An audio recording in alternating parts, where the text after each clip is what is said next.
What's up, everybody? It's your boy Stevie the Black. It's STEVEE, the Black. I'm back, and I'm here to give you my SummerSlam 2022 predictions. So, without wasting any more time, let's get straight into the video.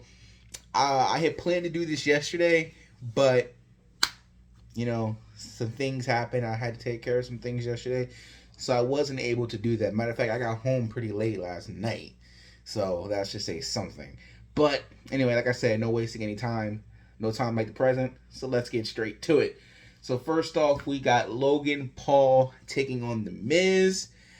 I knew the moment that The Miz turned on Logan Paul at WrestleMania that this is the direction that they were going to go, with Logan Paul taking on The Miz at SummerSlam. And hopefully now with Triple H in charge, things won't be so predictable. And like I said in the past, predictability is not a bad thing as long as it delivers. The storyline, whether it be the storyline, the match, the whatever, as long as it delivers, predictability is not bad, right? And so with that being said, though, I'm going to take The Miz. Logan Paul did a pretty amazing job back at WrestleMania. Obviously, it's just someone who takes his craft very well and seriously. Otherwise, WWE wouldn't have signed him. So hopefully he continues to grow and become a better performer and better in the ring and on the mic. But I just, for whatever reason, see The Miz, pulling this out.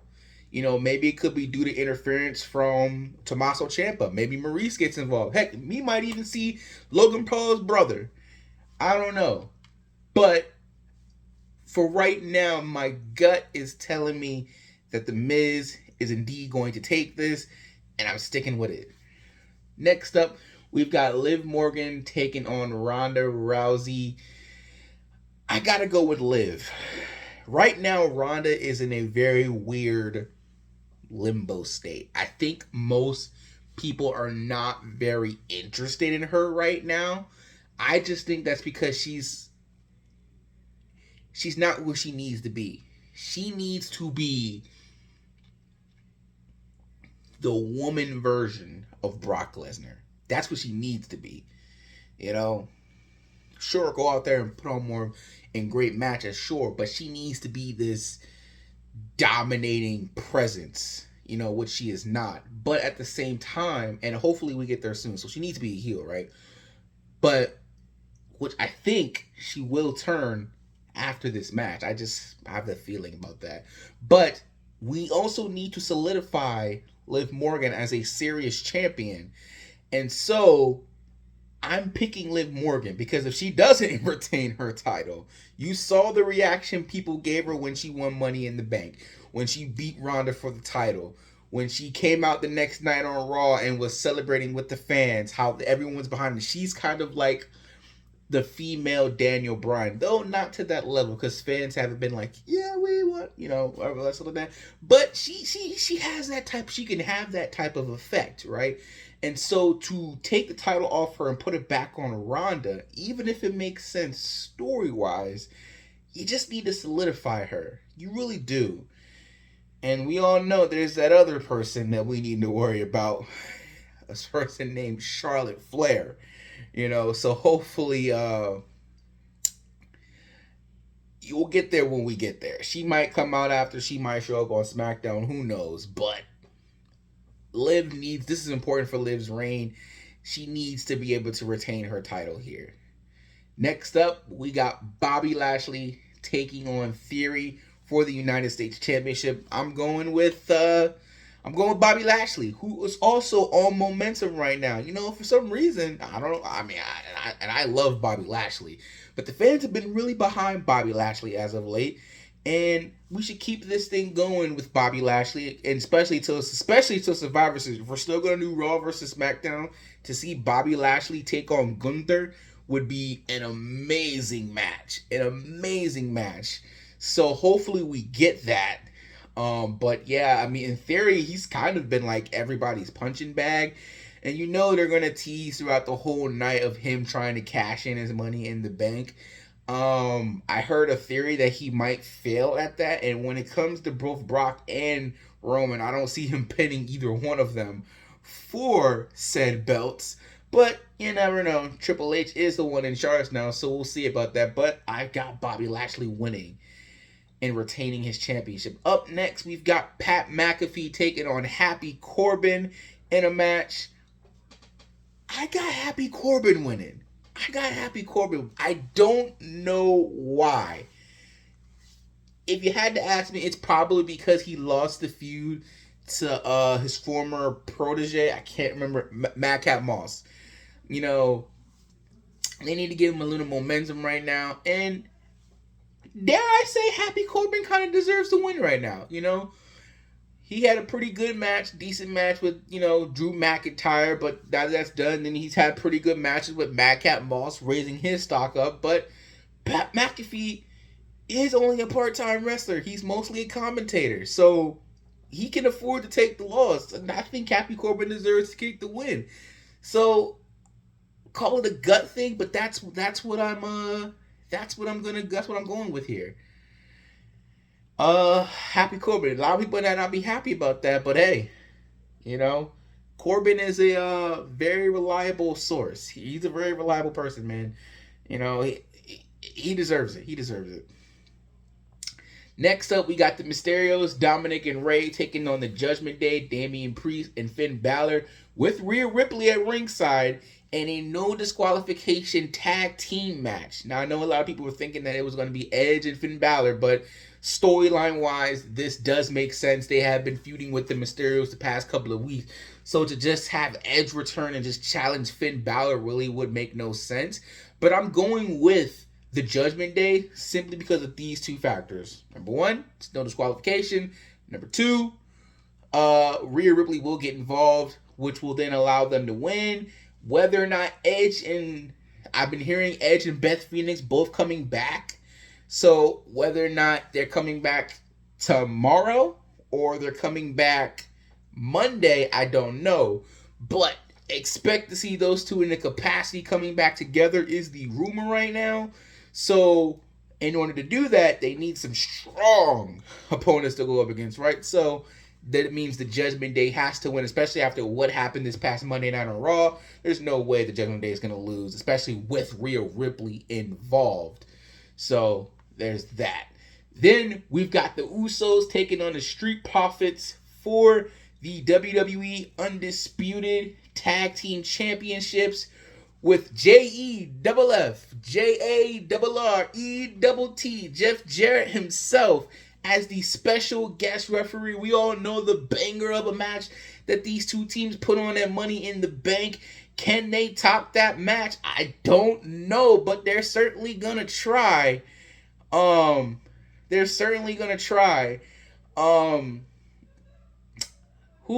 gonna? I'm gonna have to go with the Usos.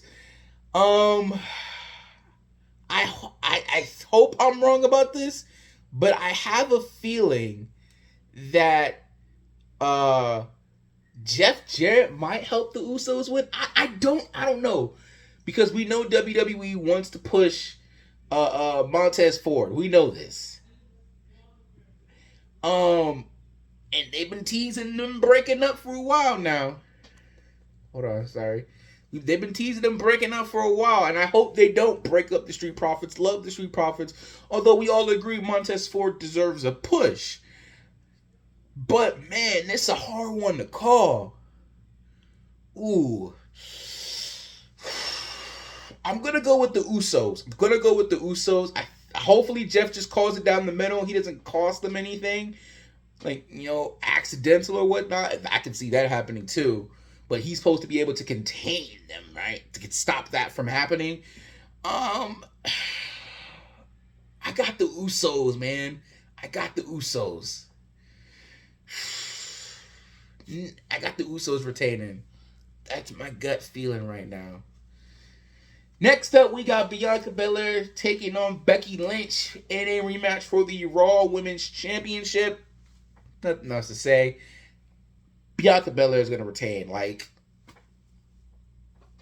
Becky has been just as great as ever after losing the title at WrestleMania.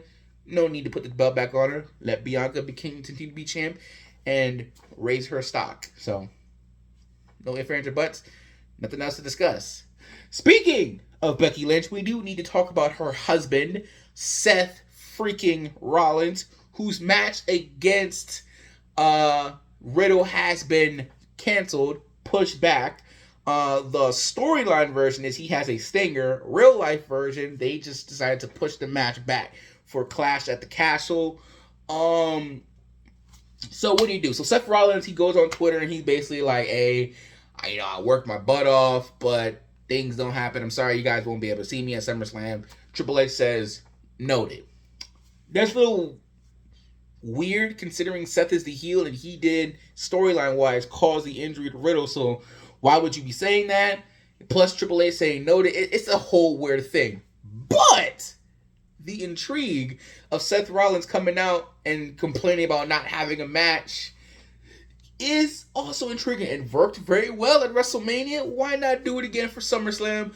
A lot of people are saying it's going to be Johnny Gargano. Maybe. Could be Bray Wyatt. Maybe. Could be Edge. I don't know. I was playing. It wouldn't be Edge. Although it would be nice. Hey, how about AJ Styles? You know, he doesn't have a match at SummerSlam for some reason. You know? So, I mean, whatever you want to do.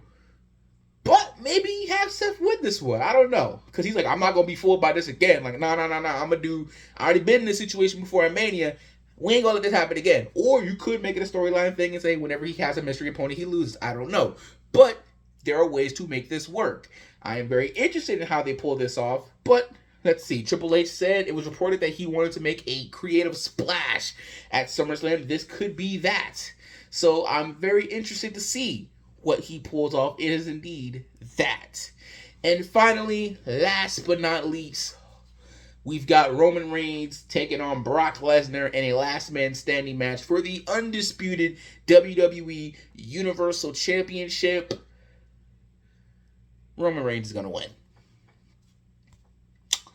I thought we were all hoping the last time these two fought was going to be at WrestleMania, but unfortunately Randy Orton had a back injury that's kept him out it's going to keep him out for the rest of the year. Hopefully he recovers well from that.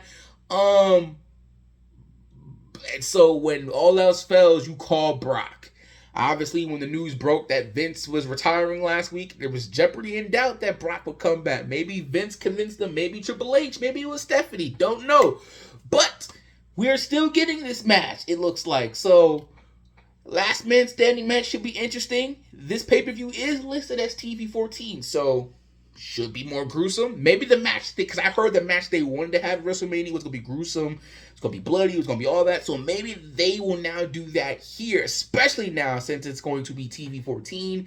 It'll be very interesting to see. Hopefully it's a good match. Hey, we never want to see these two wrestle again, but if you're going to do it, go out with a bang. Go out indeed with a bang. Make it like they're both down, but Roman Reigns just happens to get up at the last second, something like that. And then you could have the Riddle tease. It would be very interesting. What if Riddle does come down, cashes in, and wins? Roman Reigns is beat up, right? But even if that was the case, Roman would probably just hit him with a spear. 1, 2, 3, and there's your match right there. Roman retains. But I just don't see, especially with Clash of Champions at the Castle coming up, I just don't see Roman Reigns not walking into that pay-per-view as the champion. So, with that being said, that is my SummerSlam predictions. Let me know your SummerSlam predictions in the comment section down below. I'm interested. Cannot wait for these tomorrow night. I'm loving these Saturday pay-per-views, man. And I think they said we're getting Saturday pay-per-views the rest of the year, which is great because even though I'm off on Mondays, bro, it's like still just getting Saturday pay-per-views is nice. That's all I can say about that. It's nice, man. But like I said, let me know your SummerSlam predictions in the comment section down below. Please remember to like this video, hit that bell notification so you never miss a video. Don't forget to subscribe. Follow me on Twitter and Instagram at Stevie the Black. And if you're not done with that, I've just got 2 words for you. Peace out, and I'll catch you Saturday night, it might be Sunday, for the review of SummerSlam. Peace out, yo.